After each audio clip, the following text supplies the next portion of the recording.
going on, guys? Broken Prophet here. Welcome back to the vlog. Here is hoping that you guys are having an amazing whatever day that you watch this, because this video, I don't know when it's going to drop, but I'm going to title this one Prophet's Greatest Hits, which, you know, they're not necessarily my greatest hits, because if you ask me, they're all beautifully edited cinematic masterpieces. But I and a few of you have noticed that when I have a live stream, we get asked some of the same questions over and over again, which makes sense because we're all living on this big blue-green marble, right? And we're all going through the same things.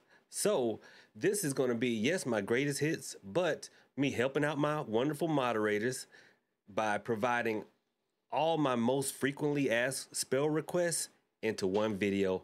Let's get into it. I know that you guys are used to giving out a bunch of different workings with roots, herbs, oils, and whatnot. But let me preface this video with this, okay? Every working, whatever situation, you can get it done by using, let's say, you know, a candle with a corresponding oil and the corresponding incense, right? And I know sometimes people get, you know, I don't know, you want something that is not store-bought or something that involves a more, I don't know, complicated method. But let me caution you against chasing the method. Whenever we do a working, it's the end result that matters most, not how we got there. Too often when we come to hoodoo or any other type of active spirituality, you know, people have their expectations kind of colored by Hollywood or whatever you came to the tradition with. So people will look at a money-drawn candle with money-drawn oil, money-drawn incense, and think that's not marketeering, okay? We actually came up with that, which if you did take my oil-making class, not oil-making, but making powders and incense, you see that it'll start with oil, and the actual oils that we make go into the making of the powders and the incense. See, oils, candles, powders, incense, they all came about post-emancipation, which is the beginning of the second phase of hoodoo, out of the root workers understanding that there's only so many of us to go around. And now that we were all emancipated, well, we're all mixing and there's more people than there are workers. And so since I don't really have time to take on all of you as apprentices, but the community has need for root work, what the workers of old did was simplified it so that now you don't have to know a bunch of different methods. You can just grab a candle, dress it with the oil, burn the incense, pray the 23rd Psalm, and then you'll get results most of the time. That is why hoodoo shops have been around so long and for the most part, you know, tend to be successful. So now let's dive into these workings. Now, the very first working, the first one, let's just go ahead and get it out of the way. Okay, and that is how to draw someone to you that has either gone astray or y'all were never even together, but you have a crush on them and you want to draw them in. Okay, now for this working, you're going to need 2 white candles. Now, they can be glass encased, but I had stick candles close, and so I decided to use them. Now, what you're going to do is you are going to take your Bethlehem, and you're going to carve your name lightly into one, their name lightly into the other, okay?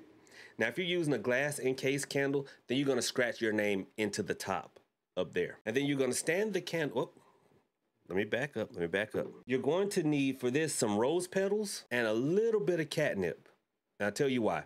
See, rose petals we know are awesome for drawing love, okay? Or drawing a loved one, a target for love. Rose petals are great for that. Now, if you are in like a situation where both of the parties are masculine, then substitute the rose petals for violet petals and you'll get much better results. But rose petals are great for that. But why the catnip? See, catnip, well, one, it is a mild attractor as far as making someone open to a love situation, but it also imparts confidence. See, a lot of times when we don't connect or don't reconnect, it's because of a lack of confidence, because the world is very different now. You know, back in my day, if I saw you, I was like, hey, ew, come here, girl. I know y'all hate that. I was very young. We used to do that back in the A, right? But nowadays, people don't really do that. They just kind of wait for someone to approach them, which leads to a lot of misconnections. So you add catnip because catnip boosts confidence. So you mix rose petals with catnip and you dress the candles with it. Now, there are two ways that you can do this, okay? If you've got a stick candle, what I like to do is I just crush the herbs up and I put them on the ground, not the ground, but I put them on a plate and I roll the candle through it lightly. Now, why do I do it that way? Because one, if there's nothing for them to stick to, you're not going to just cake herbs on the candle. You do not want your candles looking like a pecan log, okay? So when the candle is dry and you just press it, only a little bit is going to stick there, and that little bit will be enough, okay? Now, the other way is what some people I've seen doing, which I was like, not bad. They will kind of drip wax onto a few places and then press the roots on there. You can do that. I've never done that, but I saw it and I was like, that doesn't seem bad. The thing is not to just cake it on there. You want it to look like a chocolate chip cookie, whereas you've got a cookie with a few chips sprinkled through there, not just chips caked all through there. But once you've got your candles dressed, okay, I want you to pray Isaiah 55:11. So shall my word be that goeth forth out of my mouth, shall accomplish everything to which I sent it, shall not return unto me void, or whichever translation you use, okay? Once you've prayed over the candles, what I want you to do is now recite from Genesis chapter 1. And then you're going to go all the way from in the beginning to let there be light. And once you get to let there be light, light the candles. So there, you've got two candles that you've scratched your name and their name in. You've dressed them both with a mixture of catnip and rose petals. You've prayed over them, and now when you're going to pray Genesis, say, let there be light, now you light both candles. Now, once they've got a good steady burn, I want you to recite from the book of Ruth, chapter 1, verses 16 and 17, and then move them closer together. Wait an hour, and then move them again. You don't have to pray the verses again. Then wait another hour, move them closer. By the third hour, you want them touching and let them burn all the way down. Once they've burned all the way down, your work is done, and now all you need to do is be open, be available, and be friendly towards that person. A lot of people forget that part. Okay?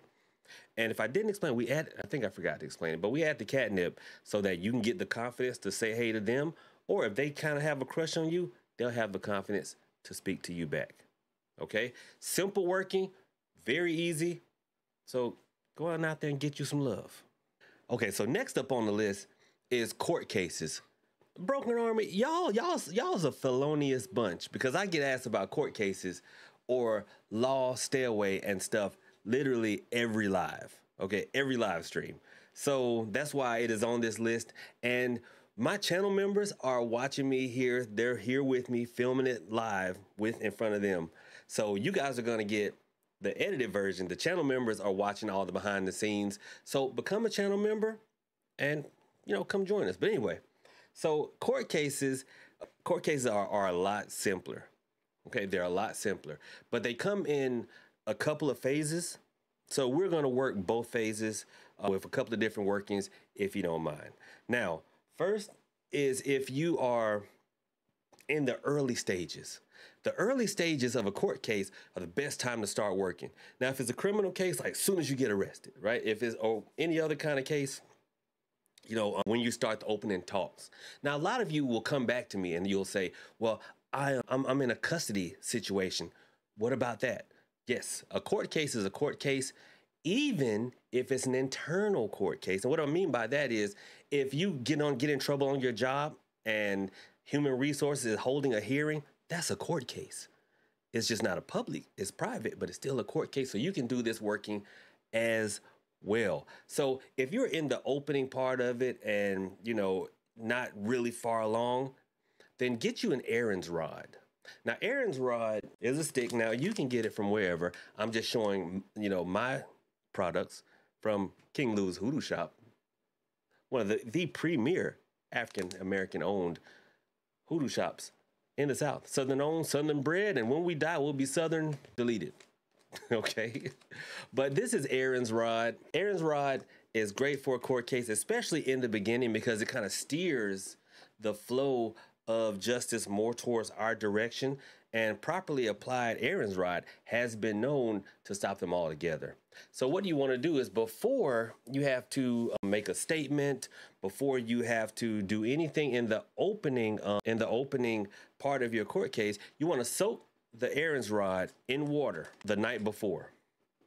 Okay, then the day of, rub some court case oil on it, and then keep it in your pocket and take it with you. The beauty of it is, because every courtroom or a lot of places, if you have to go through a metal detector, they're gonna be like, why you have a stick in your pocket? And you're gonna be like, I saw it outside and I liked it. They're not gonna question that. And what Aaron's rod has been known to do is get a lot of cases dismissed early on. Now, you want to start early on, because court cases, though they do have a bunch of moving parts, that's the beauty of them, because things have to be filed on time. They have to be received on time. And if you can disrupt the flow of paperwork and cause a little bit of confusion, then a lot of things will be dropped. Okay? So, early stages of a court case, even if it's internal, Aaron's rod. Now, if you're a little bit further along, then you can do some different workings. But one that I like to do, especially if you are new to Hoodoo, or you maybe don't have confidence, because I know sometimes when you're in the middle of something, it's really hard to be confident because you're really invested in it. This is what I want you to do. I want you to take some dirt from the courthouse, okay? Then I want you to take some dirt from a crossroads, mix them together. Take a little bit of calomel and a little bit of calamus. Put all that into a little bag, okay? Put all that into a bag. Pray the 23rd Psalm, then go hang that bag up in a tree. That will start a little bit more confusion, which you may need a little bit more if you're further along in a court case, okay? Now, as always, there are also the oldies but goodies that work extremely well. And that is to take chewing John, and then you chew it, and then you discreetly spit it and drop it on the floor of the courtroom. Now, remember, this could be the HR office. This could be, you know, the child support office. Wherever a decision is being made on you from someone with authority, these workings work. Okay, so hopefully that helped, and there we go.